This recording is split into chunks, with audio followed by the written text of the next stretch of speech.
Hielo.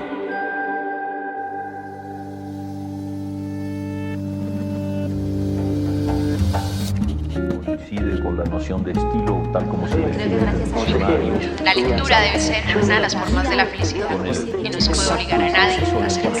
Pero no tengo idea de lo que vas a usar después. Entonces, primero debe escribir esa situación. Y digamos que el cuento se escribe así. Y a mí la cosa más importante que me ha pasado en la vida ha sido aprender a leer una pizca de exageración en esa frase. Leer es una de las mejores inversiones que he hecho en mi vida. Por eso este episodio es patrocinado por Protección, porque creen como yo que todas las decisiones que tomamos hoy son determinantes para el futuro. Protección, tu futuro desde hoy. Hola a todos. Hoy les traigo uno de mis autores favoritos. Pero quise tomarme el tiempo realmente para leerlo en una clave romántica.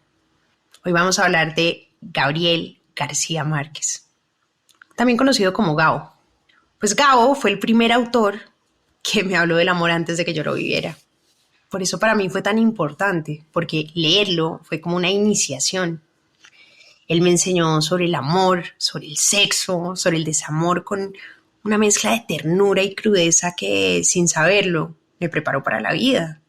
Su literatura, como toda la buena literatura, nos entrena para habitar la ambigüedad, ¿no? Como para entender que los sentimientos no son absolutos y que en el amor también cabe como esa contradicción y fragilidad. Y creo que eso es lo que más me enseñó, que no hay respuestas cerradas. Y que no hay respuestas cerradas en realidad para los grandes temas como el amor, como la muerte, como el tiempo, sino que estos grandes temas siempre tienen matices y que la vida consiste precisamente en aprender a navegarlos de la mejor manera. A veces no reconocemos el valor de la formación sentimental que ofrecen los libros, pero les digo, cuando uno lee, esa formación está ahí, discreta, constante, sembrándonos preguntas y creando referentes que determinan no solamente nuestra mirada, sino nuestra forma de ver el mundo. De hecho, el mismo Gabriel García Márquez decía que todo lo que sabía de amor lo había aprendido tanto en los libros como en su relación con Mercedes Barcha, que fue su esposa y compañera pues toda la vida. La literatura, decía Gao, le ofreció las palabras, los símbolos, las metáforas que hablan del amor, pero fue Mercedes, que también es conocida como la Gaba, que con su presencia constante, con su amor cotidiano, le enseñó esos matices, esos silencios y esas pruebas de ese sentimiento en la vida real. Por eso yo creo que este episodio es muy especial, no solo porque el amor es uno de mis temas favoritos, sino porque si alguien supo narrar como nadie esa fuerza invisible, esa fuerza contradictoria, dulce, absolutamente devastadora que une y que a veces separa a los seres humanos, fue este escritor colombiano. Gabo contaba que él le pidió matrimonio a Mercedes cuando apenas tenían 13 años, era una peladita. Y aunque en realidad no fueron novios formales ni tuvieron un romance muy tradicional por mucho tiempo, ambos sabían que tarde o temprano esa promesa se volvería destino. Y saben que es como si el amor verdadero, decía Gabo, que no necesitaba cronogramas, sino certezas internas. Y sobre el matrimonio, Gabo decía algo muy sensato, que yo no me canso de repetirle a mis amigos. Y es que el matrimonio, como la vida entera, es terriblemente difícil. Y que precisamente por eso es que hay que volver a empezarlo desde cero cada día. Hay una frase que me encanta en El amor de los tiempos del cólera, que habla evidentemente del Juvenal Urbino y Fermina Daza, y es que dice así: el problema del matrimonio es que se acaba todas las noches después de hacer el amor y hay que volver a reconstruirlo todas las mañanas antes del desayuno. No, me parece divina. Y decía también una cosa muy hermosa sobre Mercedes: mi signo es Piscis y mi esposa Mercedes. Estas son las dos cosas más importantes que me han pasado en la vida, porque gracias a ellas he podido seguir escribiendo. Y me parece muy hermoso porque Mercedes no era solamente su compañera, fue su equilibrio, fue su brújula y fue su verdadera cómplice toda la vida. Y por eso ella también es tan protagonista en este episodio en el que vamos a hablar de su obra y de su vida. Porque además él decía que su mundo con Mercedes era un mundo compartido, que era un trabajo como de dos, y que cuando uno de los dos fallaba, todo el mundo ese que habían construido juntos, se derrumbaba. A mí me parece muy hermoso porque yo sí que conocí las intimidades de esta pareja gracias a mi familia. De hecho, mi suegro, que se llamaba Germán Vargas Cantillo, fue uno de los súper amigos de Gabo. Pues fue parte de su círculo de amigos, fue promotor de que él entrara a ser periodista en El Heraldo, hizo parte del círculo entrañable que llamaban en Colombia como el Grupo de Barranquilla, que fue un grupo de intelectuales muy importantes. Y de hecho, Gabo lo menciona varias veces en una biografía que escribió, una autobiografía, porque la escribió él, que se llama Vivir para contarla. Y especialmente él lo recuerda con una dicha inmensa, siendo muy joven, cuando era desempleado en Sucre, que se fue a donde sus papás y recibió una caja de sus amigos. Y recibió una caja enviada precisamente por Germán, y él cuenta que era como si todo el mundo le hubiera llegado a ese correo.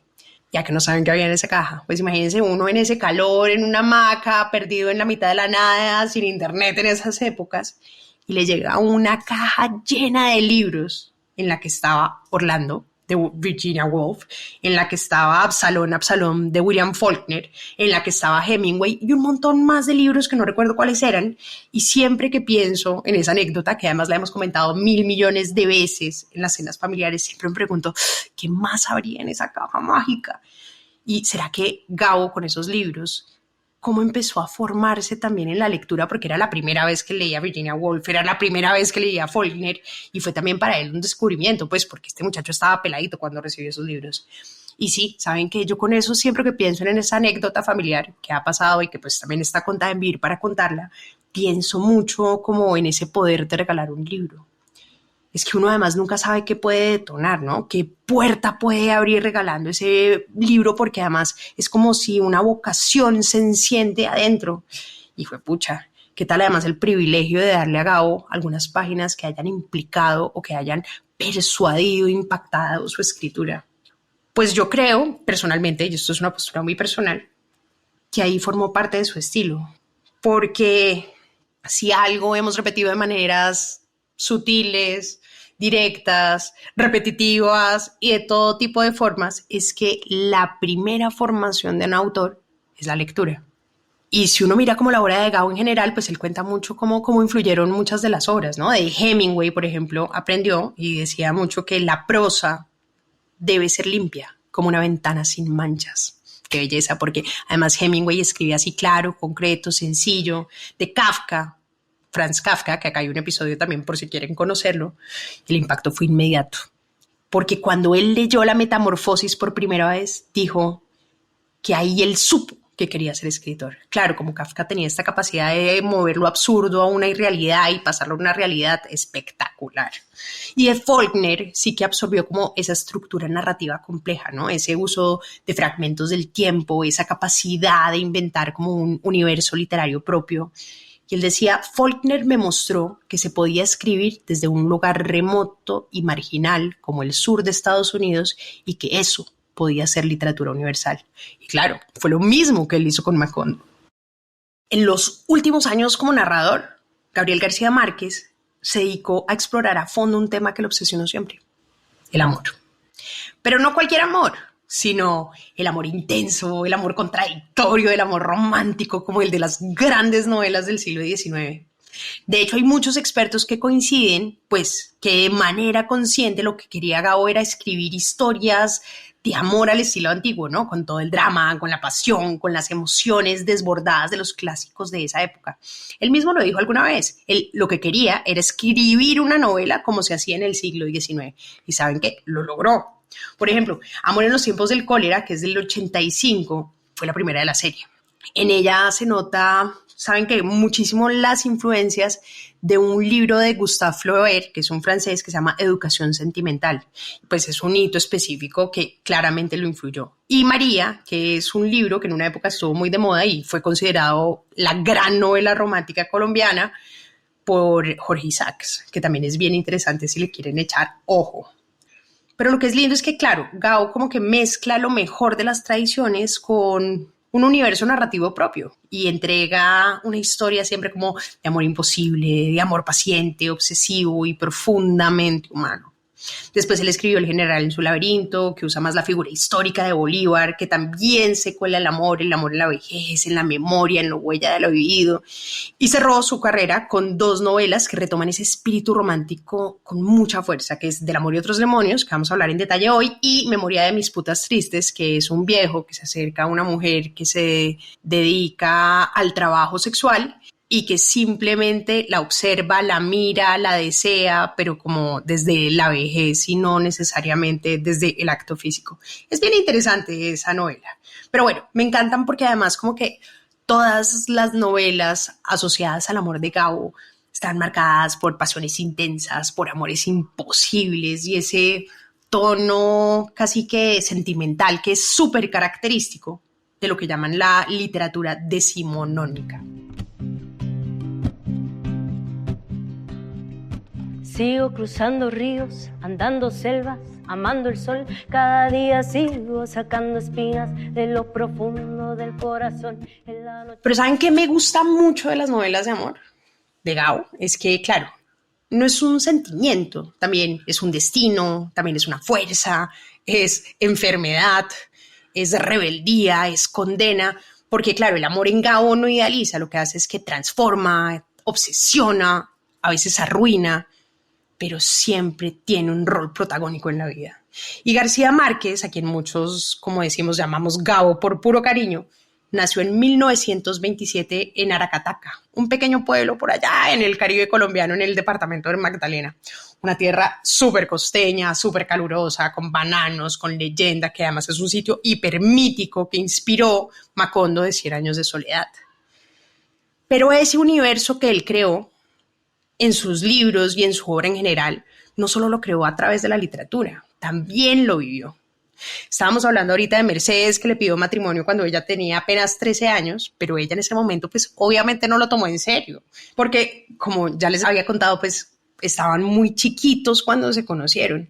Y mientras Mercedes estudiaba en un colegio de monja, pues lo que hacía Gabo era que estudiaba Derecho. Él trataba de ser abogado, pero en algún momento dado le dijo al papá como, papá, ¿sabes qué? Ya no quiero estudiar Derecho, quiero ser periodista. Y el papá le dice, pues vas a comer papel, que me parece una frase buenísima, porque sí que comió papel después. Durante el tiempo de amor de estos 2 muchachos, lo que hicieron fue que se escribieron cartas. De hecho, Gerard Martín, que si quieren leer una buena biografía de Gabo, esa es la de él, dicen que esas cartas fueron recuperadas más tarde y se conservan, están ahorita en la Fundación Gabo. Y lo que es lindo es que son documentos súper íntimos, donde no solamente se ve cómo crece ese amor, sino que esa complicidad literaria. De hecho, ellos se encontraron como, no sé, como en 1950 en Barranquilla y él, ustedes no creen, pero Gabo era un man muy, muy, muy tímido. Iba y visitaba la casa de Mercedes, pero no la visitaba a ella, sino que visitaba a los papás y visitaba al papá.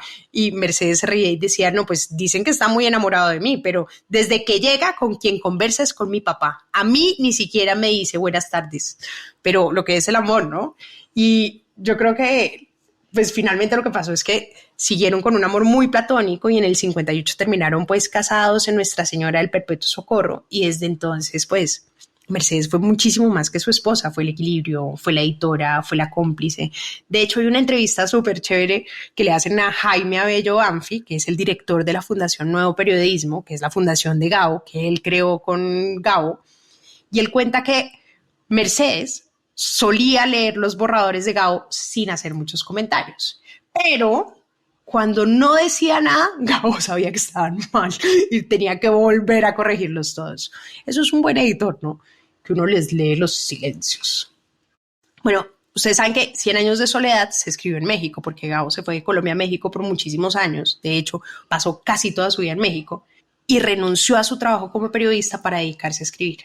No tenían ni un peso. Estaban pues en la mala y Mercedes fue quien se encargó literalmente de sostener a la familia, sostener al hogar, era quien administraba los gastos, era la que negociaba los pagos y las deudas, era la que hacía todos los malabares, pues para que su esposo se pudiera dedicar a lo que quería, que era escribir.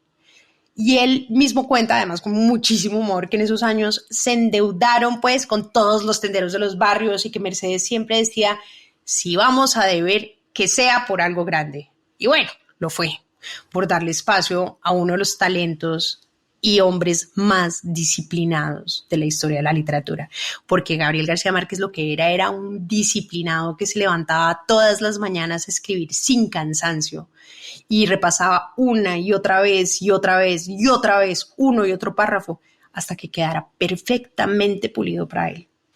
Hay una anécdota que yo no sé si ustedes la conocen porque es súper legendaria, pues la han dicho en varias entrevistas, ha pasado a lo largo de la historia de la literatura y a mí me encanta, que es la anécdota de cómo llegó a volverse famoso Cien años de soledad, y es cuando llega el manuscrito a Buenos Aires precisamente a la editorial que por primera vez iba a publicarlo, porque Gabo ya había publicado pero no había tenido tanto éxito y esta era como la apuesta de la familia, ¿no? Entonces les voy a leer lo que él dice porque me parece divina la anécdota. Por fin, a principios de agosto de 1966, Mercedes y yo fuimos a la oficina de correos de la Ciudad de México para enviar a Buenos Aires la versión terminada de Cien años de soledad. Un paquete de 590 cuartillas escritas a máquina de doble espacio en papel ordinario dirigidas a Francisco Porrúa, director literario de la editorial suramericana. El empleado del correo puso el paquete en la balanza, hizo sus cálculos mentales y dijo: son 82 pesos. Mercedes contó los billetes y las monedas sueltas que le quedaban en la cartera y se enfrentó a la realidad. Solo tenemos 53. Abrimos el paquete, lo dimos en 2 partes iguales y mandamos una a Buenos Aires sin preguntar siquiera cómo íbamos a conseguir el dinero para enviar el resto. Solo después caímos en la cuenta de que no habíamos mandado la primera, sino la última parte. Pero antes de que consiguiéramos el dinero para mandarla, Paco Porrúa, nuestro hombre en la editorial, ansioso de leer la primera mitad del libro, nos anticipó el dinero para poder enviarla. Imagínense la belleza de historia, que además es llena de magia, ¿no? Y claramente esta novela los salvó. En 1972, Gabo gana primero el premio Rómulo Gallegos y en el 82 gana nuestro único premio Nobel de Literatura colombiana. En la ceremonia, que la ceremonia fue súper famosa porque fue en Estocolmo y llega Gabo vestido de caribeño, pues de liqui blanco mientras todo el mundo está en frac y él, como un gesto político, se acerca y dice: nunca dejé de ser Caribe. Y da además uno de los discursos que es de los más importantes y más hermosos, que se llama La soledad de América Latina. Ante esta realidad sobrecogedora que a través de todo el tiempo humano debió de parecer una utopía, los inventores de fábulas que todo lo creemos, nos sentimos con el derecho de creer que todavía no es demasiado tarde para emprender la creación de la utopía contraria, una nueva y arrasadora utopía de la vida, donde nadie pueda decidir por otros hasta la forma de morir, donde de veras sea cierto el amor y sea posible la felicidad, y donde las estirpes condenadas a 100 años de soledad tengan por fin y para siempre una segunda oportunidad sobre la tierra. Este discurso fue como una denuncia poética, ¿no? Porque fue un reconocimiento de la historia violenta del continente, de la forma además en que Europa nos ha narrado y nos ha reducido, y sobre todo fue una defensa de la imaginación como herramienta política, porque si oyeron el episodio de acá del boom latinoamericano, lo importante de este libro y de la obra de Gabo es el reconocimiento de los latinos y la historia de la literatura y el continente a través de la palabra y de la identidad. Y hay una frase que a mí siempre me conmueve de ese discurso que se las quiero leer. Una realidad que no es la de papel, sino que vive con nosotros y determina cada instante de nuestras incontables muertes cotidianas y que sustenta un manantial de creación insaciable, pleno de desdicha y de belleza, de cual este colombiano errante y nostálgico no es más que una cifra más señalada por la suerte. Hermosísimo, porque es el poder de la creación. Aunque, si tuviera que escoger, mi discurso favorito de Gabo es el que pronunció en el Congreso Internacional de la Lengua Española, que dice así: ni en el más delirante de mis sueños, en los días que escribía 100 años de soledad, llegué a imaginar que podía asistir a este acto para sustentar la edición de 1 millón de ejemplares. Pensar que 1 millón de personas pudiera leer algo escrito en la soledad de mi cuarto con 28 letras del alfabeto y 2 dedos como todo arsenal parecía a todas luces una locura. No, y continúa además con una de las ideas más potentes sobre el valor de contar historias en español, que es además el reconocimiento también del premio. Este milagro no es un reconocimiento a un escritor, es la demostración irrefutable de que hay una cantidad enorme de personas dispuestas a leer historias en lengua castellana. Por eso, 1 millón de ejemplares de 100 años de soledad no son 1 millón de homenajes al autor, son una señal clara de que hay millones de lectores esperando, hambrientos, este alimento. Y quizás creo que en medio como de todos los honores, los discursos, las celebraciones públicas, porque 100 años de soledad fue pues la catapulta para que Gabriel García Márquez se volviera súper mega famoso, pues lo más entrañable no fue solamente lo que dijo frente al mundo, sino también lo que sostuvo en silencio durante toda su vida. Y era el amor cotidiano, el amor leal y luminoso que compartió con Mercedes y que permitió también que este gran premio Nobel escribiera todo lo que nos escribió. Porque si 100 años lo convirtió en una leyenda, pues fue Mercedes la que sostuvo al hombre real detrás de ese mito. Y eso sí que uno lo ve presente en las entrevistas, en los documentales y en todas las investigaciones que se han hecho sobre la vida de este autor. Y Gao, por su parte, además, siempre lo supo. Hay un libro que se llama El olor a la guayaba, de Plinio Apuleyo Mendoza, en la que le hace varias entrevistas a Gabriel García Márquez y le pregunta, bueno, ¿y quién es la persona más interesante que usted ha conocido? Y él respondió sin dudar, mi esposa. Yo no sé si me van a odiar o si me van a querer. No sé si me odian o si me quieren. Yo alguna vez he dicho, y lo sigo pensando, que yo escribo para que me quieran más. Yo creo que esa es una de las razones fundamentales por las cuales un escritor escribe. Ahora, el problema después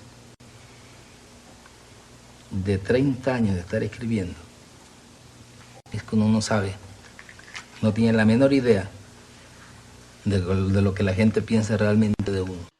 Les traigo este pedacito de la entrevista que le dio Gabo a Germán Castro Caicedo, porque sí es cierto, todos los que hemos leído a Gabriel García Márquez tenemos algo que decir de su obra. Y a mí me encantaría decirles que yo arranqué de una manera romántica con Gabriel García Márquez, pero no, yo arranqué con un trauma. Mi entrada con Gabo fue abrupta, fue una de las más violentas y dolorosas que tuve que incursionar siendo lectora. Les voy a contar por qué. Cuando era niña, durante mi infancia y juventud, pasaba muchas vacaciones en familia en una finca en La Dorada, en medio de un bosque tropical, húmedo, caliente, un lugar donde no había nada que hacer, diferente a leer revistas viejas de moda que estaban por ahí, dormir la siesta y hojear la biblioteca de los abuelos. Y la biblioteca de mi abuelo era muy particular porque él era católico hasta el tuétano y estaba absolutamente dominada por libros de Dios, por libros del Papa, por libros de la fe católica, y de vez en cuando se colaba uno que otro clásico de la literatura universal. Y ahí fue donde encontré mi primer encuentro con Gabo, que fue de manera muy inocente, con un libro muy chiquito que se llama El increíble y triste caso de la Cándida Heréndira y de su abuela desalmada. Creo que es una de las piezas más intensas y perturbadoras que tiene Gabo. Recuerdo que apenas empezaba a leerla cuando mi abuelo me pilló y se puso furioso, me arrancó el libro de las manos, me dijo que esa lectura no era para una niña de 13 años y ese acto, por supuesto, me dejó consternada, pero sobre todo con muchas ganas de leerla. Entonces yo lo que hacía era que esperaba que mis abuelos se pegaran su siestica para volver a escondidas al cuarto y ¡tin! Me robaba el libro para seguir leyéndolo en secreto porque sí que quería cometer ese pecado. Porque cuando a uno le prohíben algo, es cuando uno más quiere hacerlo. Y es una novela que es muy corta, es casi un cuento largo, que narra la historia de una niña que luego de que incendia de manera accidental la casa de su abuela, es obligada por ella a prostituirse para pagar la deuda que le causó. Miren, es aterradora. Primero es desgarradora porque revela cómo una abuela que debía ser cuidadora, que debería ser amorosa, termina siendo una tirana horrible, una proxeneta que termina vendiendo a esta niña a cientos de hombres, y es una abuela además que encarna la avaricia, la pervención, la colonización del cuerpo ajeno, y pues no sé, es como que la representación además de la explotación sexual que ha estado en toda Latinoamérica y en todos los países, pero que es muy invisibilizada, ¿no? Hay una frase en el libro que recuerdo mucho y me genera mucho dolor. Y dice, no hay tiranía más implacable que la que se ejerce con la excusa del amor. Y sí que es cierta. En esa aterradora historia aprendí que el sexo no es necesariamente amor, no es placer, no es gozo, sino que puede ser castigo, que puede ser objeto de explotación. Porque esta abuela no ve a Heréndida como una niña ni como una familia, sino la ve como una fuente de ingresos. Y yo siento que con ese libro sí que perdí la inocencia, porque pues más allá de la belleza perturbadora, sí que es una denuncia feroz contra todos los sistemas que han convertido como ese deseo femenino en mercancía.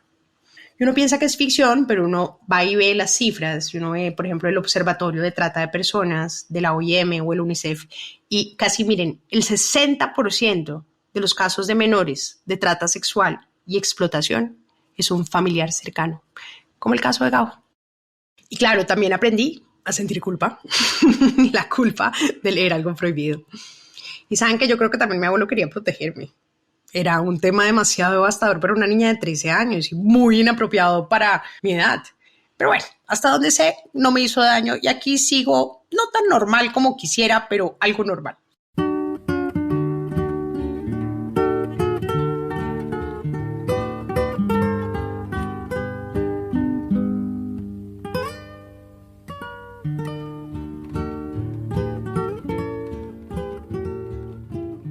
Y este no fue el único libro polémico. El libro que siguió, después de que leí ese, también lo fue.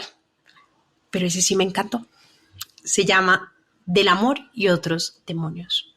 Ese fue el primer libro que realmente como que me inspiró. Pero no necesariamente por la historia, sino porque descubrí la poesía. Miren que es una novela que es muy erótica, muy trágica, muy llena de amor. Y está llena porque lo que hace Gabo es que Gabo era un súper fan de la poesía, y lo que hace es que la llena de versos de Garcilaso de la Vega. Para los que no saben quién es Garcilaso de la Vega, es como un poeta del siglo de oro español, en una época del esplendor que coincidió exactamente como con el Renacimiento. Y me acuerdo que lo leímos en el colegio. Nosotros teníamos una profesora, a quien estimo mucho, que se llama Marta Fonseca. Le decíamos la bruja del 71, que era una mujer seria, mal geniada, que en los recreos yo solamente la veía fumando y tomando café. Pero, oigan, esa mujer entraba al salón, empezaba a hablar de literatura y todo cambiaba. Escucharla era como asistir a un conjuro. Leía en voz alta y el mundo se detenía. Yo me acuerdo como que los sonidos, las emociones, la vida, la muerte, parecían como reunirse en su voz.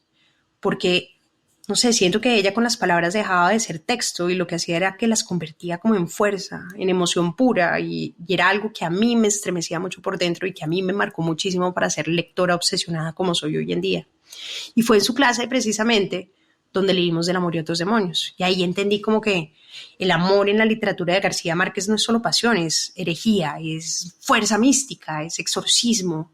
Y la historia además nace de una anécdota que me parece fascinante. Imagínense que Gabo antes de ser escritor fue periodista muchos años y fue periodista del Universal y del Heraldo, y en ese momento estaba en el Universal, que es el medio más importante de Cartagena, y lo enviaron a cubrir una nota en el antiguo convento de Santa Clara, que hoy en día pues precisamente es como un hotel mega de súper lujo, pero en esa época era un convento que estaba siendo demolido. Entonces en el convento, que funcionaba en esa época como hospital colonial, pues estaban vaciando como las criptas funerarias. ¿Por qué tenía criptas? No sé, porque en esos siglos entraban a los obispos, las abadesas y a las familias nobles ahí. Y ahí lo mandaron a él a cubrir pues toda esa exhumación, por así decirlo, y entre los huesos y el polvo ocurre algo extraordinario. Y es que al abrir una de esas criptas aparece el esqueleto de una niña. Y con esa niña aparece una cabellera, pues tiene el pelo de cobre intenso, así en viva apariencia de, como lo narra él, 22 metros y 11 centímetros de largo. El maestro de obra le dice a Gabo que lo que pasa con el pelo humano es que este sigue creciendo incluso después de la muerte y que crece 1 centímetro al mes. Entonces, claro, cuando sacan a esta niña, pues tiene esta enorme cabellera y en la lápida carcomida solo se leía un nombre y decía Sierva María de todos los ángeles. Y entonces Gabo, que es todo mágico y todo escritor fascinante, recordó una leyenda que le contaba a su abuela. y era la historia de una marquesita de 12 años con un pelo que la arrastraba con cola de novia, que había muerto de rabia tras el mordisco de un perro y que era venerada en los pueblos del Caribe por sus milagros, típico caribeño, ¿no? Y la idea de que esa tumba pudiera ser la suya, pues para Gabo fue la noticia que llevó el día, pues le dio todo el potencial inspiracional para escribir el origen de este libro que me parece maravilloso. Y claro, no fue solamente como la anécdota curiosa, sino que fue la semilla de la historia donde el amor es tan poderoso, tan incurable, que sobrevive el encierro, el exorcismo y la enfermedad. Esta historia comienza en el Caribe colonial, con uno de los personajes además más fascinantes de García Márquez, que es precisamente, porque se inspiró en ella, Sierva María de todos los Ángeles. ¿Quién es Sierva María? Es la hija de un marqués español y de Bernarda Cabrera, una mestiza que es parrandera, que es comerciante de esclavos y, mejor dicho, ella nace de una pareja muy diferente que en realidad ya no se quiere. Y la pobre lo paga súper caro. No la quiere su papá porque le recuerda a su mamá, no la quiere su mamá porque la recuerda a su papá y es súper rechazada por sus padres. Entonces lo que le pasa a la pobre Sierva María es que la mandan por allá a criarse con los esclavos y encarna todo lo que la sociedad colonial desprecia, porque ella es como el símbolo viviente del mestizaje, ¿no? Como el fruto de dos mundos que no quieren tocarse, pero que ya están unidos de manera irrefutable. Y a mí me fascina este personaje porque es criada entre esclavos, llena de collares de santería, con cantos de rituales y tambores y lenguas africanas y otro tipo de dioses. Y además habla yoruba y se persigna en latín. Y como dice el propio Gabo de Sierva María, pues baila con más gracia y más brío que los africanos de la nación y canta con voces distintas a las suyas, a veces como pájaro, a veces como espíritu, desconcertando incluso a las esclavas que la criaron. Imagínense este personaje de una niña con todos los esclavos bailando feliz y rechazada por sus padres, pues mejor dicho, me fascina. Y a los 12 años esta Sierva María, que se va con una esclava por allá a caminar, ¡tin!, la muerde un perro. Y el comportamiento, pues, de Sierva María se empieza a volver extraño. Y entonces la iglesia va y le dice al papá, a mí nos parece muy raro que haya mordido a esa muchacha, y la encierran en el convento de Santa Clara, precisamente porque si tiene rabia y no se quiere y no sé cuándo, y dicen, está tan extraño que esa mordida de perro es porque seguramente está poseída.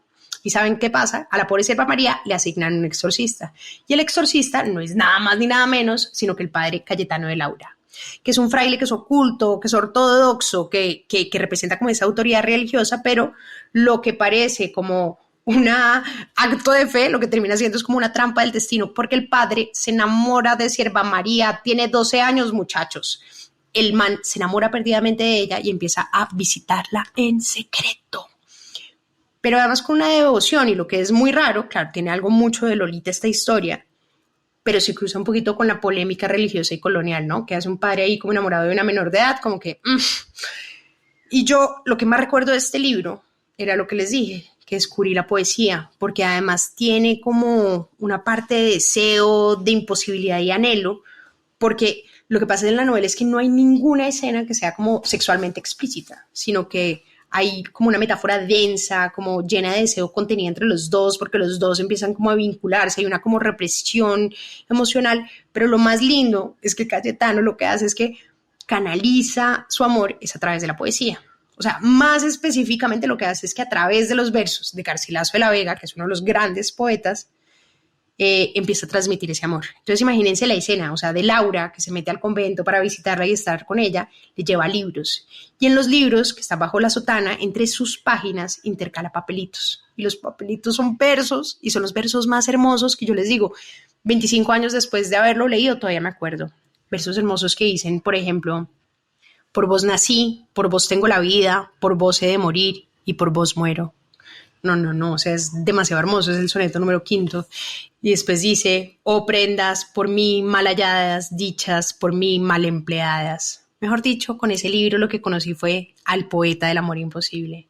Y ese amor además entre Cayetano de Laura y Sierva María, pues entre estos amores totalmente prohibidos, pues es yo creo que uno de los más escandalosos, delirantes y desgarradores que escribe García Márquez, porque no es solamente un amor prohibido, es un amor totalmente herético, un amor que enferma, que arrastra hasta el delirio, que desafía la razón y la cordura, porque estos dos se chiflan. Y es un amor endemoniado, ¿no? Porque, como lo llama el propio Gabriel García Márquez, son amores que, y cito textualmente, no encuentran descanso ni en la muerte. Y en este universo sí que me parece que la poesía parece como el único lenguaje que es capaz como de nombrar lo innombrable, ¿no? Porque lo que no se puede decir de frente, lo que está prohibido, lo que quema, sí siempre se puede susurrar en versos.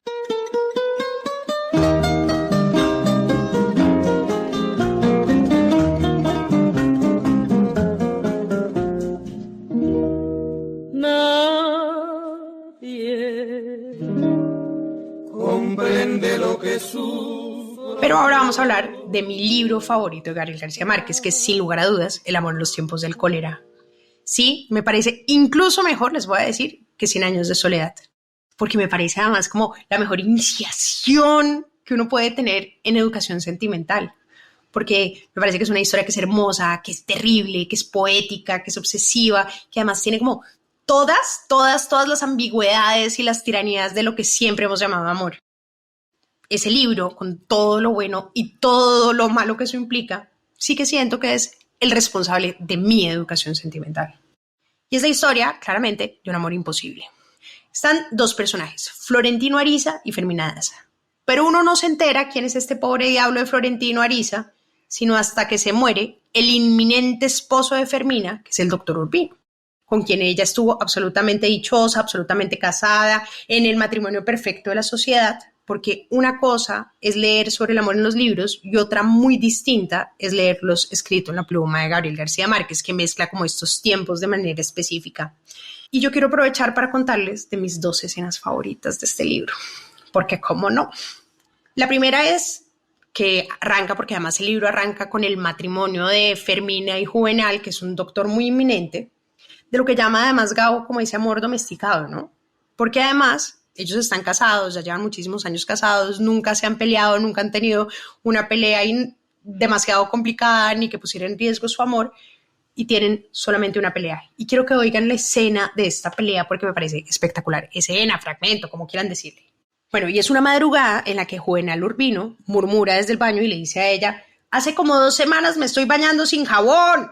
Y ella se despierta sobresaltada y recuerda que sí, que se le olvidó reponer el jabón del baño 3 días seguidos. Y le da tanta rabia ser sorprendida que eso la saca de quicio y ella se defiende atacándolo. Pues yo me he bañado todos los días y siempre ha habido jabón. Y ahí arranca una pelea, pues una pelea absurda entre estos dos, que los empieza a distanciar 4 meses y él no vuelve a la cama hasta que ella no reconozca su olvido. Ella no le deja regresar hasta que él admita haber exagerado. Él llega a proponerle que se sometan juntos a una confesión con el arzobispo para que sea Dios quien decida si había o no había jabón. Y ella, con un grito memorable, le contesta: a la mierda, el señor arzobispo. Bueno, terminan en una garrotera por el jabón, porque sí, porque no, él se va de la casa, vuelve, entra, llegan las noches, intercalan sueños, no sé quién, y finalmente una noche él se acuesta en la cama matrimonial y sin querer se queda dormido. Y ella intenta echarlo con una sacudida, como: oye, acuérdate que no estamos durmiendo juntos, y él se rinde porque está demasiado cómodo y le dice: déjame aquí, si había jabón. A mí me parece una escena maravillosa. Pues obviamente, ojalá se la lean completa, pero ahí está como toda la filosofía de Gabo sobre el amor duradero, ¿no? No como una epifanía romántica, sino como una decisión diaria, obstinada, imperfecta, difícil, como esa frase que se le atribuye, ¿no? Y es que el matrimonio se acaba en todas las noches con el sueño y hay que reconstruirla todas las mañanas antes del desayuno. Y es cierto, el amor más que un sentimiento es una decisión. La segunda escena o fragmento literario que me fascina y que me enternece además muchísimo es la muerte del doctor Juvenal Urbino. Y es que ellos tenían un loro muy simpático, muy gritador, muy echacuentos, y se volaba y en un momento dado estaba como en el árbol de mangos y el doctor Juvenal Urbino decide atraparlo. Entonces, lleva varios días alborotado y entonces él se sube con una escalera para bajarlo al árbol de mangos, pero cuando apenas lo alcanza, se resbala y se cae. Miren, y queda suspendido en el aire un instante y Urbino se da cuenta que se va a matar.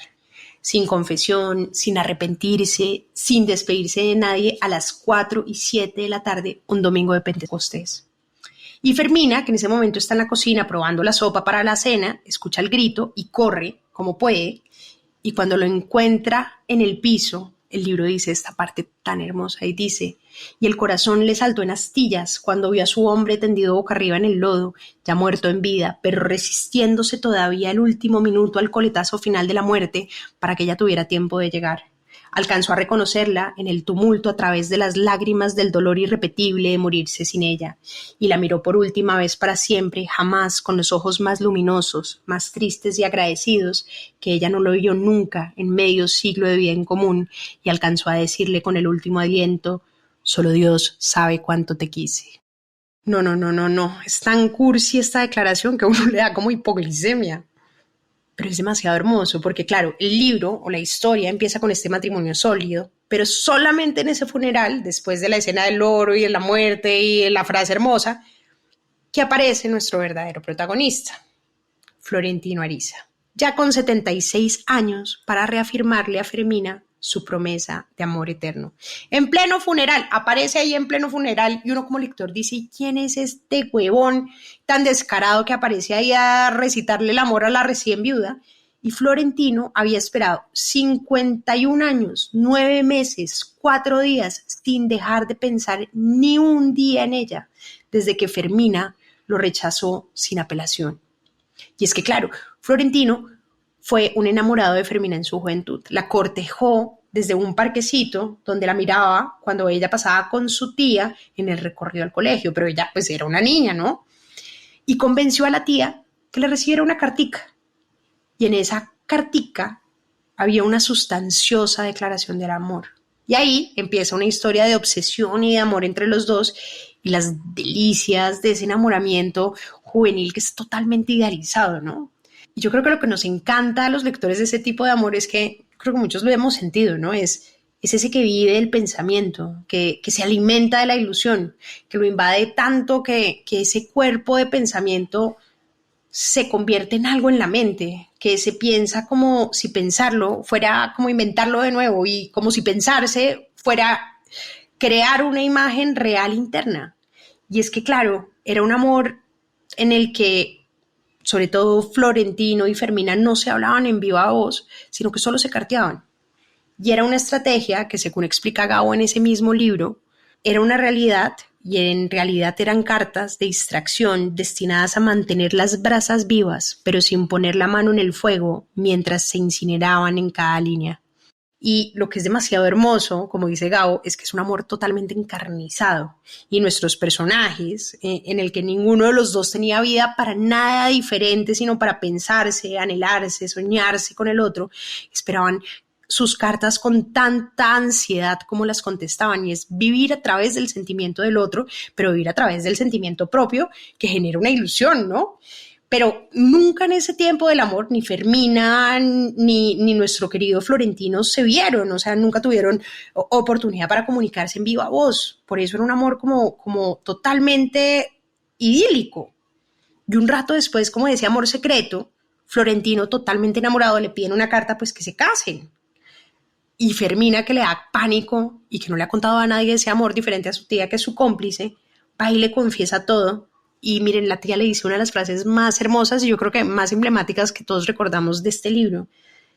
Cuando le pregunta que qué hace si le pidió matrimonio a Florentino, ella le dice: contéstale que sí, aunque te estés muriendo de miedo, aunque te arrepientas, porque de todos modos te vas a arrepentir toda la vida si le contestas que no.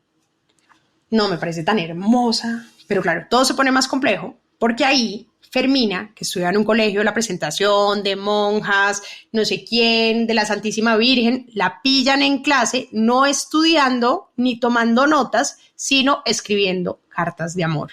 Así es, muchachos, cartas de amor, tremendo sacrilegio, y las monjas la botan, la que se armó, porque obviamente la expulsaron. Y claro, el doctor Lorenzo Daza, que era el papá de Fermina, que no tenía ni idea de este amor de su hijita, descubre ese noviazgo oculto por años de correspondencia, y no solamente le prohíbe meterse con este telegrafista muerto de hambre, porque ese era el oficio del pobre Florentino, sino que va y se acerca a él y le dice: le prohíbo meterse con mi hija. Y ninguno de los dos quiere alejarse. Entonces él lo que dice es, bueno, pues yo me llevo a la fuerza, y se llevó a Fermina, o sea, la saca de la ciudad, se la lleva a Cartagena, la expulsa, la exilia, pues se la lleva hasta por allá, Riohacha, bien, bien lejos, para que olvide ese novio tan maluco. Pero el problema es que el amor sigue, porque es que las cartas llegan a cualquier sitio y se escriben a escondidas. Entonces, pues obviamente siguen alimentando este amor, y 1 año y medio o algo así después, lo que hace Lorenzo es dice, no, ya se le debió olvidar, ya no ha vuelto a mencionar a este muchacho, ya no sufre, y la devuelve a Cartagena. O sea, él está convencido que se le olvidó este amor, pero en realidad no. Y claro, uno ya como lector está súper emocionado porque los amantes se van a encontrar y por fin, y no sé quién, y no sé cuándo. Y miren, uno lee esta escena, que es la escena donde por fin se encuentran después de tantos años de ilusión, mordiéndose las uñas.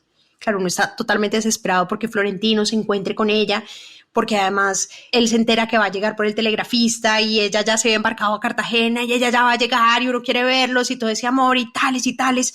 Y claro, él la espera como en medio del insomnio, de la ansiedad, de la obsesión, caminando solo, deambulando por las escolleras, tocando su violín, porque tenía un violín en el que se la pasaba cantando, escribiendo y leyendo poesía. Y unos días después de que llegue, se la encuentra en la plaza. Oigan, y empieza a perseguirla, sin decirle nada, la mira desde lejos, contempla su belleza, la empieza así a mirar maravillado la belleza de su amor, y por fin se le acerca y le dice por detrás, este no es un buen lugar para una diosa coronada. Y ella se voltea, le reconoce la voz, se lo encuentra, y oigan esta descripción. Ella volvió la cabeza y vio 2 palmos de sus ojos, los otros ojos glaciares, el rostro lívido, los labios petrificados del miedo, pero no sintió la conmoción del amor, sino el abismo del desencanto. En un instante se le reveló completa la magnitud de su propio engaño y se preguntó aterrada cómo había podido incubar durante tanto tiempo y con tanta sevicia semejante quimera en el corazón. Apenas alcanzó a pensar, Dios mío, pobre hombre. Florentino Ariza sonrió, trató de decir algo, trató de seguirla, pero ella lo borró de su vida con un gesto en la mano. No, por favor, le dijo, olvídelo. Y entonces deja al pobre Florentino Ariza solo en la plaza. En la tarde le manda una cartica con 2 líneas. Y después de tantos años de ese amor le dice, hoy, al verlo, me di cuenta que lo nuestro no es más que una ilusión. Y ahí uno queda plop, porque claro, lo extraño del amor es que llega con la misma magia y desaparece con la misma magia en la que aparece. Y ahí sí arranca esa tremenda historia de amor, donde la ausencia y el silencio, por lo menos para Florentino, no significan olvido. Oigan, a mí me encanta ese libro, porque yo siento que además todos tenemos como un Florentino Ariza interno.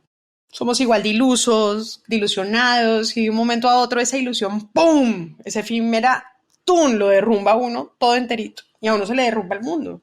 Hay una frase de Jorge Luis Borges que a mí me encanta y dice, enamorarse es crear una religión cuyo Dios es falible. Y claro, es que él lo decía porque en el enamoramiento uno lo que hace es que idealiza al otro, lo convierte en una figura pues casi divina, pero a diferencia de un Dios verdadero, esa persona que es humana, que es imperfecta, pues tarde o temprano nos decepciona.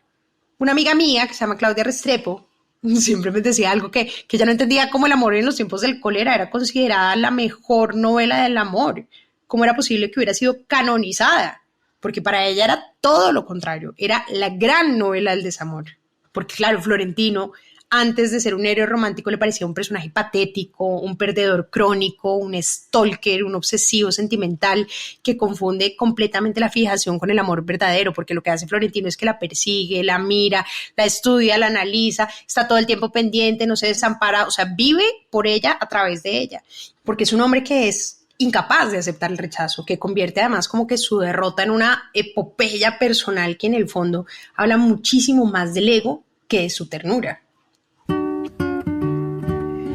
Pero yo definitivamente estoy en el otro bando. Y sí creo que El amor en los tiempos del cólera es la gran novela de amor. Y tengo mis razones. Y se las voy a enumerar. Primero, obviamente por la persistencia del amor a lo largo del tiempo.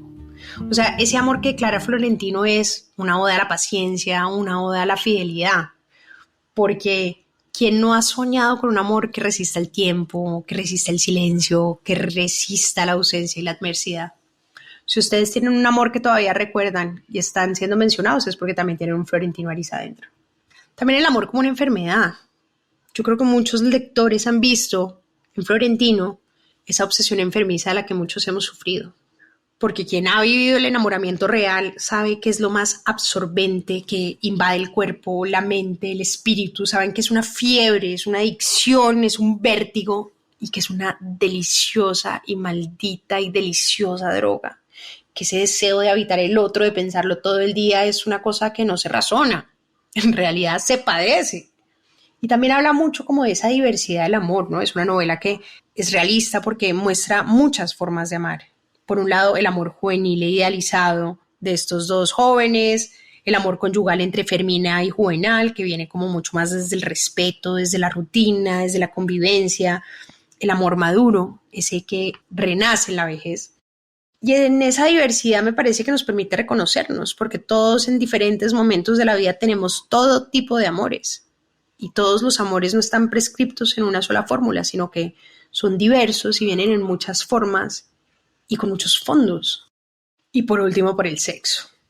Porque en este libro, como en otros libros de Gabriel García Márquez, él separa el amor del sexo.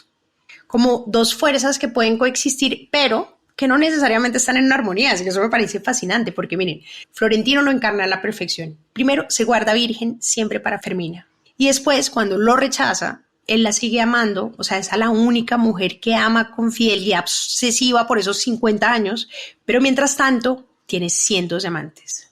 Para él, el amor es sagrado, es único, es intocable. En cambio, el sexo puede ser carnal, puede ser pasajero, puede ser necesario, pero desligado del corazón. Y me parece que esa fórmula pues es súper interesante. Por eso y por 1000 razones más, esta es la novela que más fervientemente recomiendo para alguien que quiera leer una historia de amor.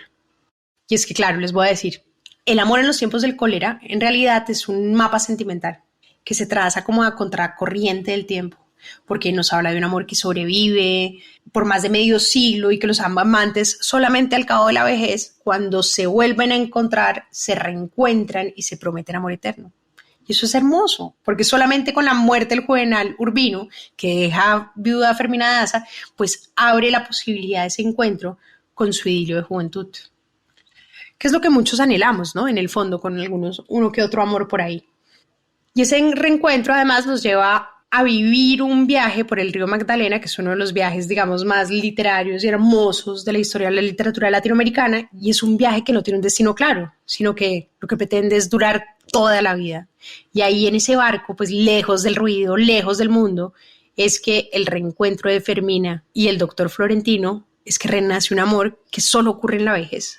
Porque un amor maduro donde el tiempo no es un enemigo, sino un cómplice, es muy hermoso, ¿no? Y creo que esa es una de las segundas oportunidades que recuerda a los grandes gestos del romanticismo clásico, que llamarían en la literatura. Y por eso, no por nada, pues el mismo Gabriel García Márquez decía que para escribir esta novela él había releído pues La educación sentimental de Gustave Flaubert, que era el libro del que les hablaba antes, porque él quería encontrar como el tono justo, la mirada adecuada para contar esa historia de amor que desafía todas las convenciones y el calendario.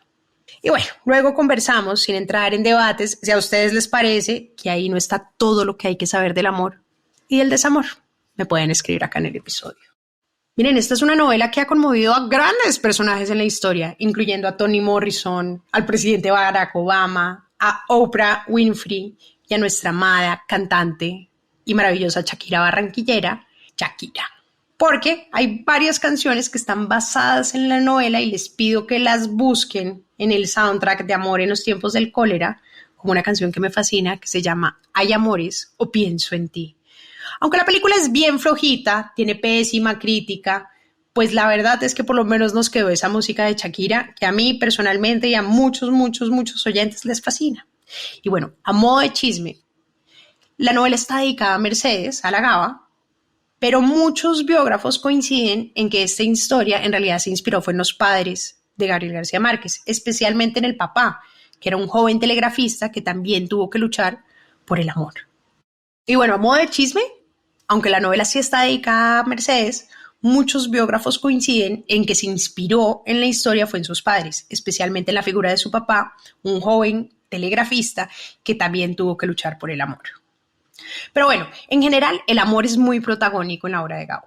Y eso es lo que me parece chévere, como que él no idealiza el amor, o sea, lo expone en todos los matices, nos habla de lealtad, de fidelidad, de costumbres, de abandono, desde los amores por conveniencia hasta los amores prohibidos que se convierten en destino o en fatalidad. Y le pone todo ese tono de Gabo que es el realismo mágico que fascina en sus historias. Yo no sé si ustedes han leído un libro, hay un librito que a mí me encanta que se llama 12 cuentos peregrinos, donde están como todos los grandes cuentos de Gabriel García Márquez, o los que a mí más me gustan. Y hay una historia, miren, ¡mua!, es divina y es espectacular, se la leen en 15 minutos. Bueno, media hora, digamos que no sé si tanto 15 minutos, pero se llama El rastro de tu sangre en la nieve. Y está incluida en este libro y me parece que es una joya literaria donde el amor sí que representa un destino fatal. Es una historia también prohibida entre Nena Daconte y Billy Sánchez, que son dos jóvenes que están recién casados de clases sociales un poquito diferentes y deciden huir del calor de Cartagena y de la vida social para vivir su amor en París con libertad. Ella, Nena, delicada, etérea, muy real. Él, impulsivo, bravucón, pero profundamente enamorado de su nena, y la tensión arranca con una escena que parece de película. Los dos están enamorados en un Cadillac, hay rosas rojas, el Cadillac es último modelo, ellos son jóvenes, guapos, unas carreteras nevadas en Europa, pero como en muchas historias de Gabo, como que lo real y lo mágico como que no empiezan a distinguirse, y todo comienza con una espina en las rosas. Una insignificante espina, miren, la espina de la rosa se clava en el dedo de Nena Daconte. Imagínense la puya, una gotita, pero esa herida empieza a sangrar. Y no se detiene, y en el viaje es una sangrecita, y una gotica, y otra gotita, y otra gotita, y la sangre se convierte en un presagio, en un personaje más, y en una presencia inquietante que lo empieza a manchar todo, las sábanas, la ropa, la nieve, y es una mancha roja sobre toda la blancura de Europa que va como subiendo ese rastro y va subiendo la tensión, empieza a abarcar toda la historia como un hilo narrativo. Y ahí se las dejo para que la terminen ustedes porque pues no les voy a hacer spoiler de ese cuento tan favorito que tienen que leerse. O claramente en 100 años de soledad, que aunque el amor no es un tema central, claro que está presente. Y viven además muchos de los amores más entrañables y trágicos de la literatura latinoamericana. Por ejemplo, el de Meme. ¿Se acuerdan el de Meme? El de Meme era la hija de Fernando de Carpio y Aureliano II. Y Meme se enamora de un mecánico que es pobre, chandoso, silencioso, que se llama Mauricio Babilonia, que la conquista y se encuentran a escondidas para amarse. Se encuentran así en el cine para darse besitos y Mauricio se mete a su casa así a la escondido. Pero el amor particular de ellos tiene muchísima magia, porque cada vez que Mauricio se acerca, aparece, oigan, un enjambre de mariposas amarillas. O sea, cada vez que él va a aparecer, las mariposas amarillas aparecen como aura, como deseo, como presagio visible del amor. Y en vez de revolotear en el estómago como se piensa tradicionalmente, pues lo que hace Gabo es que las lanza al aire, o sea, hace que el amor tenga forma, tenga color, tenga movimiento, tenga personalidad. Eso es demasiado hermoso. Y claro, en un momento dado, Fernanda, cuando se da cuenta que estos dos están enamorados, escandalizada por la relación y descubriendo que Mauricio la visita en la noche, contrata a un guardia nocturno diciendo que cree que le están robando las gallinas. Y una noche, sin aviso, el vigilante le dispara al pobre Mauricio. Él intentaba abrir la ventana o meterse por la ventana y ¡tin! Y no se muere, pero sí queda paralítico y condenado a una silla de ruedas. Y miren, Meme, que queda en depresión, la mandan en silencio, sin despedidas, por allá lejos, a un convento en Cracovia, lejos del amor y lejos de Macondo. Y sin embargo, después de ese exilio, Meme, que además queda destrozada, totalmente deprimida, sigue viendo por mucho tiempo las mariposas amarillas volando. Bueno, esa lógica además poética de Gabo, donde el amor verdadero nunca se extingue del todo, es muy hermosa porque deja rastros, ¿no? Y en nuestra cultura popular colombiana, pues hay mucha presencia de esas mariposas amarillas que hacen alusión precisamente a 100 años de soledad. Por eso es una escena tan emblemática y tan representativa de nuestra cultura. Y además hay un elemento que también es mágico y aterrador que viene de 100 años, que yo creo que todos lo conocemos, es la manera en que se castiga el presagio ancestral del amor. Miren, Al parecer en Los Buendía, la familia de 100 años de soledad, a la familia le fascinaba ser tan cercana, que todos terminaban involucrados. Y ya era una tendencia tan compleja, desde las primeras generaciones de Los Buendía, quienes no lo han visto la pueden ver en Netflix, que temen que el deseo entre parientes termine en una maldición. Y un día Úrsula Iguarán, que es la gran protagonista de 100 años de soledad, lo repite como un mantra: un hijo con cola de cerdo. Si los Buendía se siguen involucrando, van a terminar con un hijo con cola de cerdo. Y al final del estirpe, la advertencia se efectivamente cumple. Aureliano Babilonia y Amaranta Úrsula, que es tía y sobrino, aunque no lo saben y prefieren no saberlo, se aman con tanta intensidad como si desafiaran el destino. Y terminan teniendo un hijo, obviamente fruto prohibido, que nace con la temida cola de cerdo. Como si él encarnara, por fin, el castigo divino de los Buendía. Ese es el último Buendía y con él cierra el ciclo, porque en Macondo también el amor puede ser una condena escrita desde el principio en una lengua que uno solo entiende cuando ya es demasiado tarde. De hecho, Mario Vargas Llosa, el otro premio Nobel de Latinoamérica, escribe un libro que se llama Historia de un deicidio en 1971, en el que dice que el incesto no es un tema recurrente en 100 años de soledad, sino que es una maldición fundacional de Macondo. A mí me encanta esa anécdota, porque además está ligada al título del libro. Yo no sé si ustedes saben qué es deicidio, yo no lo sabía hasta que aprendí o descubrí este libro. Significa literalmente la muerte de Dios. Del latín viene deus, que es Dios, y sidio, que es matar. Así que la historia de un deicidio puede leerse como la historia de cómo un escritor mata a Dios en la literatura. Y eso era lo que decía María Vargas Llosa de Gabriel García Márquez, que con la escritura de 100 años de soledad, él mató a Dios precisamente porque creó todo un mundo nuevo.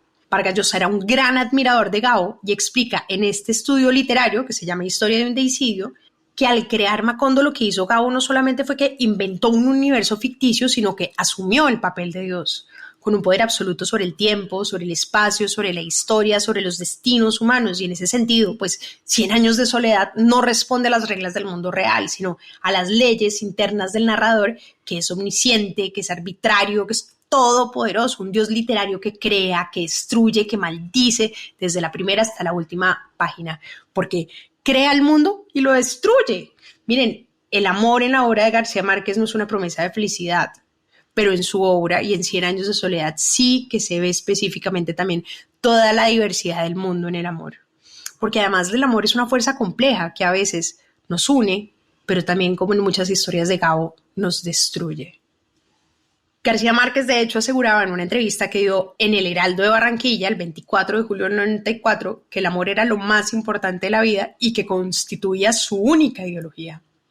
Y eso lo refleja en toda su obra, toda la diversidad del amor, del sexo, porque hay amantes, poetas, mentirosos, embriagados del amor, obsesionados, despechados, ardientes, primos, profetas, mejor dicho, que viven el amor y el deseo y el desamor en todas las gamas posibles, que puede ser ternura, que puede ser obsesión, que puede ser ruina, que puede ser locura, y eso lo hace profundamente humano. Y a modo de chisme, incluso Gabo, que tanto amó a su Mercedes y que tanto hemos dicho la importancia que tuvo, también vivió el amor con sus complejidades. Después de que Mercedes murió, el mundo se enteró que Gabo tuvo un amante, que fue la periodista y guionista mexicana Susana Cato. Y fruto de esa relación nació Indira Cato, su hija, que es reconocida en medios muy recientemente, aunque durante muchos años, por respeto seguramente a la Gaba, fue secreto.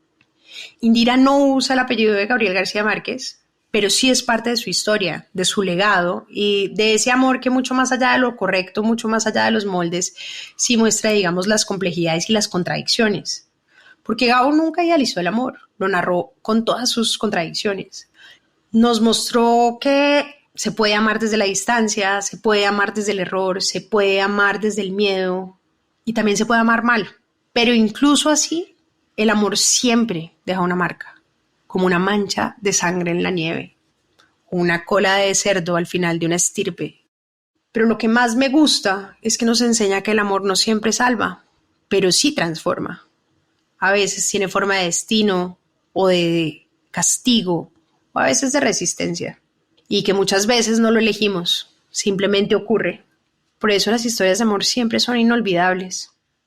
Y pueden ser efímeras, pero si son intensas, son eternas.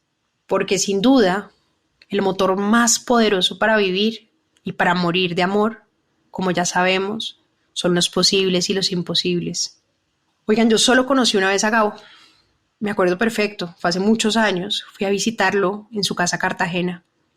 Me senté en la mecedora al lado de él. Yo estaba tan nerviosa, pues claro, de tener ese maestro que yo solo como que atinaba a hablar del clima, del jugo decoroso, del calor, mientras él, con su sonrisa siempre pícara y con esa mirada hiper curiosa que siempre lo caracterizaba, él solo quería saber si ese hombre que estaba ahí conmigo era mi prometido y si él quería realmente casarse conmigo. Le decía, oye, mijo, la va a casar. Y lo bueno es que sí lo convenció de que se casara conmigo.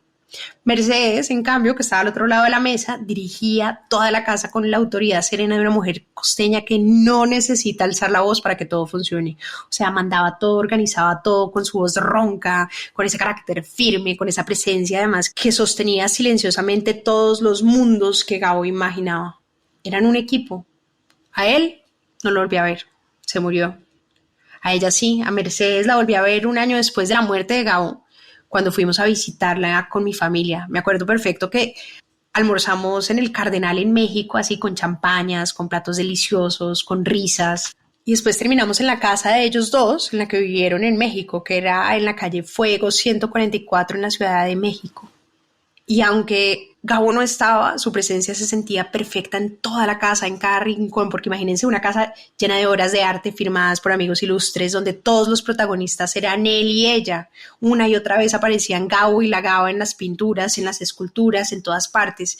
Y me acuerdo perfecto que como que crucé el patio y ahí uno llegaba a la biblioteca de Gabo y yo me perdí horas y horas y horas en esa biblioteca, obviamente chismoseando los libros. Y lo que más me impresionaba, ¿saben? Eran como las dedicatorias, ¿no? Como los libros regalados por escritores que él admiraba o que lo admiraban. Y cada una tenía una historia para contar, como una pequeña joya escrita a mano. Y me acuerdo que era estar en esa biblioteca personal, en ese santuario de palabras, lo que también me llenó de emoción. Yo lo sentía ahí, además lo veía en los marcos de las fotos, en los rostros de las esculturas y sobre todo en toda la rutina de la casa que aún como que parecía como habitada por la memoria de Gabo. Y al recorrerla, yo creo que lo que más sentía era el rastro del amor, ¿saben? Ese amor como cotidiano, como profundo, vivido en pareja, ese que sobrevive a la fama y al poder y a la riqueza que pues seguramente después le trajo al Nobel. Esa que finalmente es una fuerza que se construye con el día a día, ¿no? Con el desayuno, con los amigos, con los hijos. Ese amor que realmente no necesita de palabras, sino que vive de esos pequeños gestos y que permanece. Y quizás es el amor que sentí en esa casa, en esa rutina, que entendí que no fue ni perfecto ni literario, pero que fue real, que todo el espacio estaba lleno de las memorias construidas entre los dos en esa vida compartida y que finalmente en el amor eso es lo que queda. Porque como dice además Gabo en su biografía, en mi frase favorita de toda la vida de vivir para contarla, es que la vida no es la que uno vivió, sino la que uno recuerda y cómo la recuerda para contarla. Y yo creo que gran parte de la vida es un mito, y gran parte del amor y la obra de Gabo también es un mito. Y también por eso la historia de la Gaba es importante para todos nosotros, porque él también nos la contó, para que la recordemos como la estamos recordando.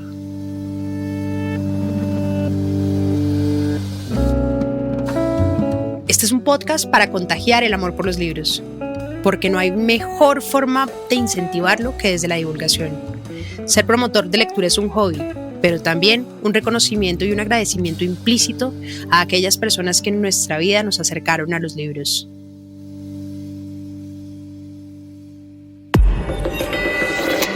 Hielo.